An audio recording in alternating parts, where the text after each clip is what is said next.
Bonjour et bienvenue sur votre chaîne Savoir-faire digital. Avec les deux premières playlists, nous avons établi les éléments élémentaires mais essentiels de la programmation Python depuis la syntaxe jusqu'à la définition d'une fonction en passant par les types de données.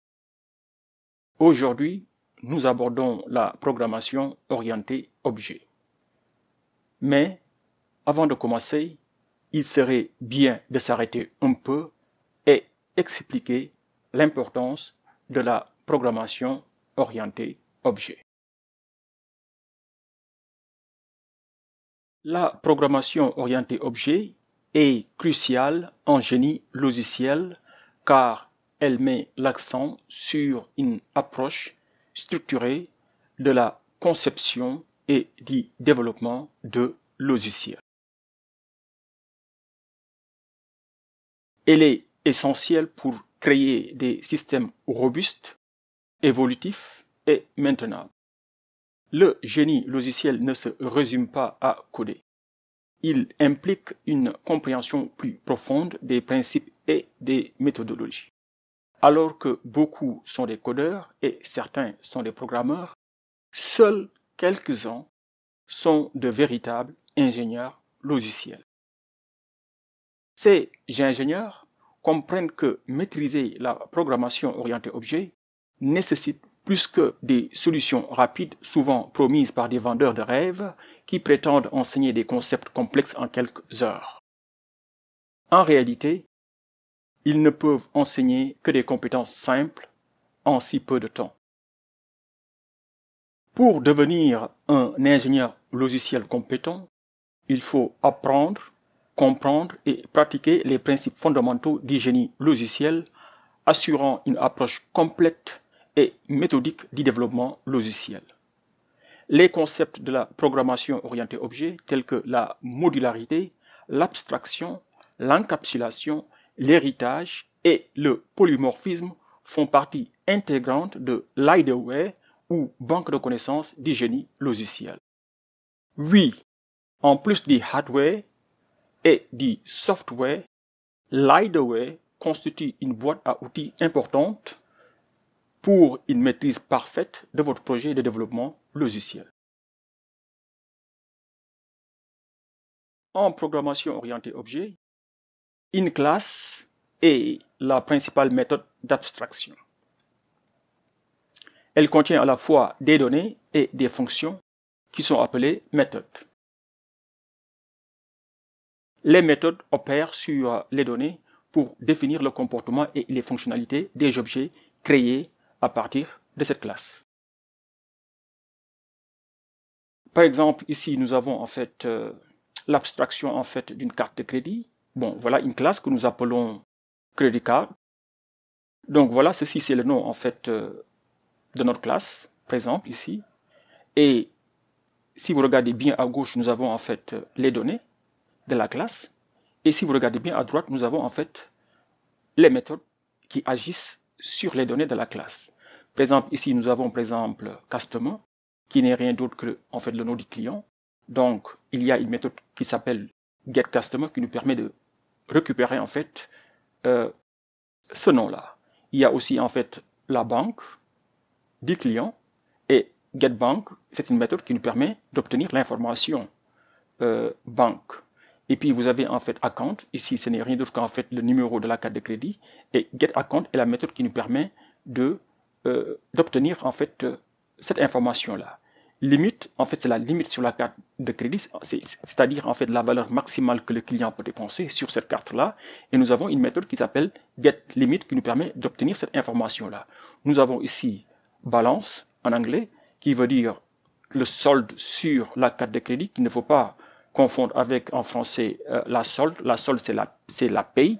Et nous avons une méthode ici, getBalance. Et puis maintenant, voilà, bien sûr, on peut avoir d'autres méthodes ici. Hein. C'est pourquoi j'ai mis plus. Par exemple, charge. Par exemple, si vous dépensez, si vous utilisez la carte pour dépenser et acheter quelque chose, là, il y aura une méthode charge qui va dire, OK, vous avez acheté quelque chose et ajoutez ça à votre en fait, à votre solde, ok? C'est ça, etc. Et on peut avoir d'autres méthodes. Mais pour l'instant, je pense que vous avez compris en fait la conception de cette classe-là. Donc voilà, par exemple, un exemple de conception d'une carte de crédit. Voilà, maintenant nous allons passer à la démonstration. Donc dans cette démonstration-là, nous allons nous focaliser sur la création d'une classe dans le langage Python et dans les vidéos futures, nous verrons des concepts plus avancés tels que l'héritage et le polymorphisme. Voilà, maintenant nous allons commencer la démonstration. Comme nous l'avons déjà dit, nous allons montrer comment définir une classe. Nous commençons par la définition d'une classe vide. Ceci peut être important dans certains cas. Par exemple, une classe vide peut agir comme un espace réservé, signifiant que le bloc de code est intentionnellement laissé vide. Cela peut être important durant la conception initiale de notre programme. Deuxièmement, l'ajout dynamique d'attributs ou de méthodes. Vous pouvez ajouter dynamiquement des attributs ou bien des méthodes à une instance d'une classe vide. Troisièmement, pour la création d'un nouveau type. Lorsque vous créez une nouvelle classe, vous créez un nouveau type. Ceci est essentiel, ok? Il faut comprendre cela. Donc, ce nouveau type peut avoir certaines propriétés ou ne pas en avoir. Donc, une classe vide aussi peut servir pour l'héritage. On va voir cela.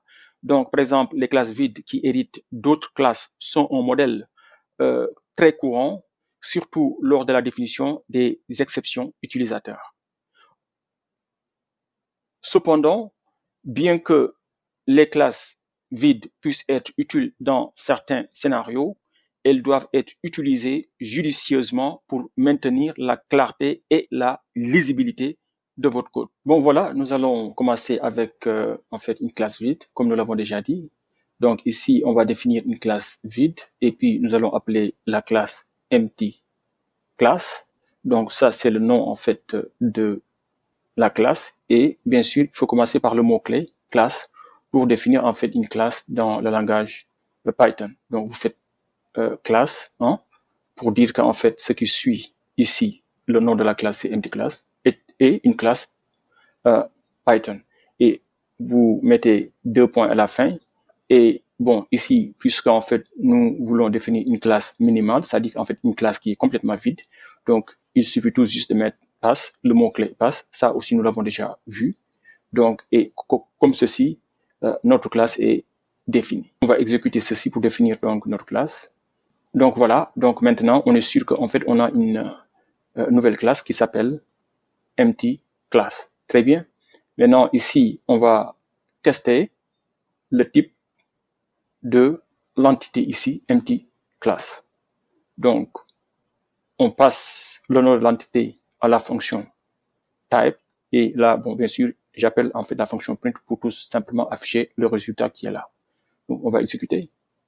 Donc très bien, vous voyez très bien que le type de empty class, c'est classe. Et puis maintenant, ici, qu'est-ce qu'on va faire? Maintenant, vous voyez très bien, ça en fait, c'est l'entité empty class que nous venons de créer en haut ici. Donc maintenant, on va définir ici un objet qui a pour type empty class. Ok? Donc, empty object ou bien objet vide, c'est le nom de notre variable et ça, c'est le type de notre variable. OK? Donc, si vous voulez, ceci est la classe et ceci, bon, c'est la variable ou bien c'est l'instance de la classe ou bien c'est un objet de la classe. OK? OK? Et après, qu'est-ce qu'on fait? Maintenant, on va afficher, en fait, empty object. OK? On va essayer d'afficher, en fait, l'instance de la classe. Donc, on va exécuter. Qu'est-ce qu'on voit ici? Là, on voit ici le type, c'est empty class. Ceci était prévisible. Et ici, vous voyez, bon, au départ, vous voyez quoi? Vous voyez main. Ça veut dire quoi? C'est-à-dire qu'en fait, l'objet empty class, bon, pas l'objet, disons, l'objet empty object, c'est une instance de la classe empty class. Très bien. Empty class, c'est la classe. Empty object, c'est l'objet. OK, vous voyez très bien ici, c'est un objet de type empty class. Et ici, vous voyez quoi? ça, ce n'est rien d'autre qu'en fait l'adresse mémoire de l'objet dans la mémoire de l'ordinateur. L'objet est à cette adresse-là. Mais cette adresse-là, vous voyez très bien qu'en fait, c'est une adresse hexadécimale parce que vous voyez, ça commence par 0 et puis il y a un X. Très bien. Donc, si vous voulez convertir ceci en décimale, c'est très simple. Vous pouvez prendre en fait cette valeur-là et vous allez sur le web ou bien dans un calculateur qui vous permet de faire la conversion entre les valeurs hexadécimales et les valeurs en fait décimales. Ou bien si vous êtes assez courageux, vous pouvez aussi le faire à la main. Ok, c'est possible. Ça c'est juste un polynôme en fait. C'est un polynôme. Et puis bon, 7 c'est 7, F c'est je pense 15, E c'est 14 et puis ainsi de suite si je ne me trompe pas. Donc voilà, vous pouvez le faire, mais bon, écoute, ne perdez pas votre temps. Prenez en fait la valeur, vous la mettez sur un calculateur web pour trouver en fait la valeur décimale si vous voulez. Mais ceci n'est pas en fait l'objet de notre apprentissage. Donc retournons aux classes. Donc vous voyez que ici, donc quand je fais print et je mets en fait un objet à l'intérieur, ça me donne en fait le script ici, c'est notre script principal main, et puis ça c'est le type en fait de notre objet. Ça c'est une classe de type empty class, et là ici nous avons la localisation mémoire. Très bien. Maintenant ce comportement là peut être changé, hein. Si nous voulons afficher quelque chose de beaucoup plus utile, on peut le faire en utilisant en fait la méthode qui s'appelle underscore stua ou bien string underscore. Voilà. Et d'ailleurs je pense qu'on va faire une application par rapport à cela. Voilà, maintenant, on peut aussi utiliser, par exemple, la fonction isInstance, ok, pour faire un test, ok. Donc, là, vous voyez qu'en fait, si vous faites un print et vous passez un objet, ça vous donne en fait le script, la classe et puis l'emplacement mémoire. Maintenant, si vous voulez faire un test, vous pouvez faire isInstance et puis vous passez l'objet et vous passez en fait le nom de la classe. Là, nous sommes en train de tester est-ce que empty object est de type empty class. Bon, si le test est vrai, normalement, on doit avoir ici un résultat qui est true. Si le test n'est pas vrai, normalement, on doit avoir un résultat qui est false. Donc, ici, on va exécuter. Donc, c'est bien vrai parce que empty object est de type empty class. Nous allons continuer avec un deuxième exemple de classe. Cet exemple-là est beaucoup plus intéressant parce que la classe n'est pas vide. Donc, l'exemple 2, bon, c'est, par exemple, pour faire l'abstraction, en fait, d'un joueur de football, par exemple. Donc, ici, voilà, nous définissons, en fait, ici, la classe. Donc, voilà, on commence toujours avec le mot-clé classe. Et puis, on donne le nom de la classe. Ici, on l'appelle player ou bien joueur. Et puis, maintenant, il y a ici une méthode spéciale qui s'appelle init. Donc, vous commencez par underscore, donc tiré bas, et puis vous mettez init, et puis vous finissez pour le nom avec underscore, ou bien tiré bas. Par exemple, ici, on commence avec le paramètre, par exemple, self. Donc, toutes les méthodes doivent commencer par la même chose. Et par convention, le premier paramètre s'appelle self, par convention. Vous pouvez changer cela, mais pour respecter la convention, il est préférable de laisser ce nom-là, self. Donc, vous voyez, par exemple, ici, on a notre constructeur ou bien notre méthode initiale, init, qui a le paramètre self. Et vous voyez aussi qu'ici, on a notre méthode spéciale stua, string. On a déjà parlé de cela en haut. Par exemple, ici, par exemple, quand nous avions fait print empty object, vous voyez qu'en fait, on a ici le script principal, la classe et puis l'emplacement mémoire. Et j'avais bien dit qu'en fait, ce comportement-là, on peut le changer et afficher quelque chose de beaucoup plus intéressant en définissant cette méthode-là qui s'appelle stua ou bien string. OK? Donc, c'est ce que nous allons faire ici. OK? Nous allons définir cette méthode-là convenablement comme nous voulons. Maintenant, on va regarder par exemple ici notre méthode init. Donc, vous voyez ici, bon, init, ce n'est rien d'autre qu'en fait le constructeur de la classe. Bon, ça c'est des commentaires bien sûr, comme vous le voyez. Donc, init, c'est le constructeur de la classe. OK? Donc, c'est une méthode qui est appelée automatiquement quand je veux créer en fait un objet qui a le type player, ici, dans ce cas précis. Très bien. Donc, bon, nous l'avons déjà dit, le premier paramètre, c'est self. Et c'est pas seulement pour init, mais c'est pour toutes les méthodes en fait d'une classe. OK? Donc, et nous allons voir comment on va utiliser ce paramètre-là, parce que ce paramètre-là fait référence à l'objet qui va être créé. OK? Donc, c'est très utile de comprendre ce concept-là. Par exemple, ici, pour le constructeur init, qu'est-ce qu'on fait? Le premier paramètre, c'est self. Donc, dans notre cas, on définit en fait une classe pour représenter un joueur de football. Et ici, on a first name. Donc, c'est le prénom. Last name, c'est en fait le nom. Et puis ici, on a l'âge. Donc, vous voyez qu'en fait, en principe, normalement, nous devons avoir seulement ici, donc, 3 propriétés. OK, donc 3 données. Nom, prénom, nom, et puis âge. Mais comme j'ai dit, self ici, en fait, c'est un paramètre spécial qui nous permet de faire référence à l'objet qui va être créé si on veut créer un nouvel objet. Très bien. Maintenant, qu'est-ce que fait le constructeur init? Le constructeur init fait self fn égale à fn. Donc, ça dit quoi? Ça veut dire qu'en fait, ici, ce fn-là, first name, c'est le paramètre fn qui est là. Mais ce self fn-là veut dire qu'en fait, le joueur doit avoir un nom et lors de la construction, il faut aller prendre la valeur passée ici. La valeur de l'argument va être la valeur correspondante pour le nom du joueur. De la même façon bon, ça c'était le prénom, de la même façon pour le nom. Donc, la valeur passée en paramètre pour le nom va aller correspondre et va être égale à au nom du joueur. Et même chose, l'âge qui est ici passé en paramètre qui est là sera égal à l'âge du joueur. Donc, quand vous voyez self.data, ça veut dire en fait, c'est une propriété de l'objet. Quand vous voyez en fait seulement le paramètre, ça c'est la valeur qui va être assignée à la donnée. Très bien, je pense que c'est clair. Voilà. Maintenant ici, au lieu de laisser en fait le comportement par défaut de STUA, par exemple, si vous ne définissez pas une fonction STUA, quand vous appelez par exemple print sur un objet player, vous aurez en fait le comportement ici. Maintenant, on va changer ce comportement-là. Comment? Ici, par exemple, on va dire que si j'appelle print sur un objet player, il faut faire quoi? Bon, là, ça, nous comprenons de cette structure-là. Ce n'est rien d'autre qu'en fait fstring.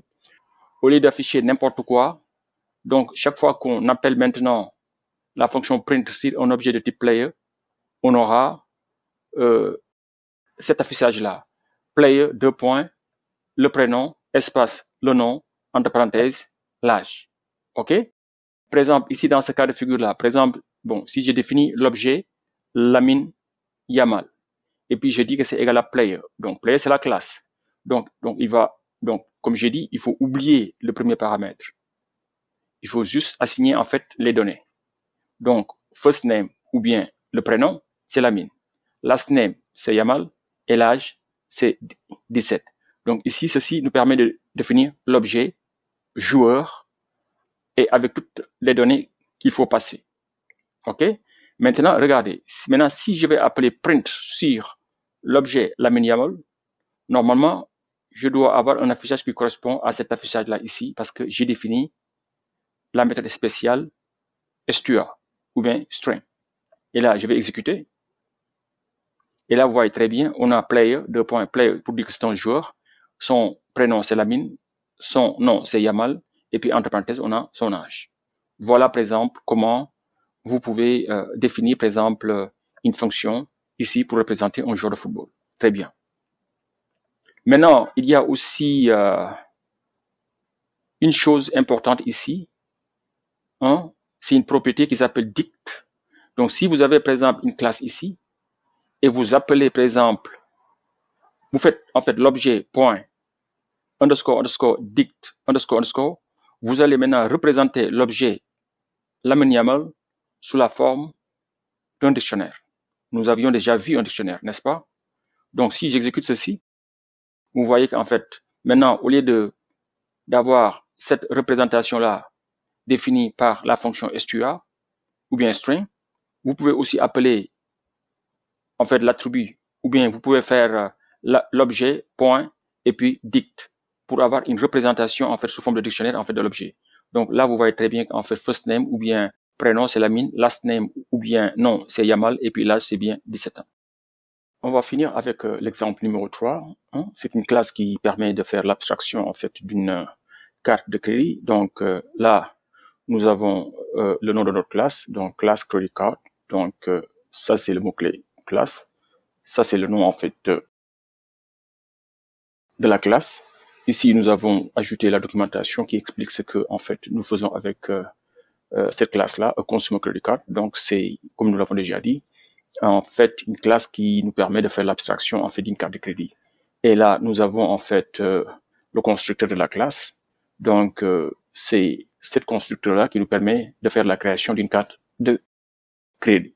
Donc, comme nous l'avons dit, vous commencez toujours par le paramètre self, si vous respectez la convention, bien sûr. Après, ici, pour construire une carte, nous avons besoin de carte propriété, en fait, le client, la banque, le numéro de compte et puis la limite sur la carte. Maintenant, bien sûr, quelqu'un peut se demander pourquoi on n'a pas mis, en fait, la propriété balance, mais là, vous allez comprendre pourquoi on l'a pas mis. La carte vient d'être créée, donc normalement, il n'y a rien qui est dépensé, donc ça doit être égal à 0. Donc, c'est même pas la peine de passer, en fait, ce paramètre-là. Et pour ce cas de figure-là, on aura tout simplement, vous le voyez ici, self balance equal to 0, parce que, en fait, la carte, c'est une carte c'est une carte neuve, donc c'est égal à 0, la balance. Et puis, pour les autres, on passe des paramètres, le client, la banque, en fait, le numéro de compte et puis la limite. Là, vous passez ça en paramètres et vous les assignez ici. Parfait. Après l'initialisation en fait des données de la classe, on peut aussi définir en fait son comportement ou bien les méthodes. Là, nous avons en fait une méthode qui nous permet de recevoir en fait le nom du client. Donc, il suffit de retourner self.customer. Ça veut dire en fait, si vous appelez cette méthode-là sur un objet de type credit card, vous allez avoir le nom du client. Ici, GetBank vous permet de recevoir en fait le nom de la banque. GetAccount vous permet de recevoir le nom en fait du numéro de compte. GetLimit vous permet de recevoir en fait la limite. Et le reste, c'est la même chose, sauf par exemple ici, vous avez en fait une fonction là qui est un peu spéciale. OK, GetCharge. Donc vous passez self comme toujours et puis la price. Maintenant, vous voyez que bon, là on va réfléchir un peu avec cette fonction là. Bon, par exemple, je suis en train d'acheter quelque chose, je suis au supermarché, j'ai ma carte de crédit, donc sur le terminal, avant que le terminal accepte ma transaction, le terminal va faire appel à cette méthode-là, par exemple, charge, et charge va détecter en fait le prix de ce que je veux acheter, donc voilà, et puis une fois que nous avons le prix, on va d'abord faire une comparaison, on va d'abord calculer ceci, donc prix, price plus self.balance. On va aller regarder en fait la balance sur la carte, c'est-à-dire que combien dans le passé a été dépensé avec cette carte-là. Après, on va ajouter le prix et puis on va comparer est-ce que ce montant-là est plus grand que la limite sur la carte. Si ce montant-là est plus grand que la limite, ça dit qu'en fait, la transaction ne va pas avoir lieu. C'est pourquoi la fonction va retourner false ici dans ce cas de figure. Pour l'instant, on va améliorer cette fonction-là dans le futur, mais pour l'instant, ce qu'on fait, c'est tout simplement en fait, soit on rejette la transaction ou bien on valide la transaction. Et ici, la fonction s'arrête.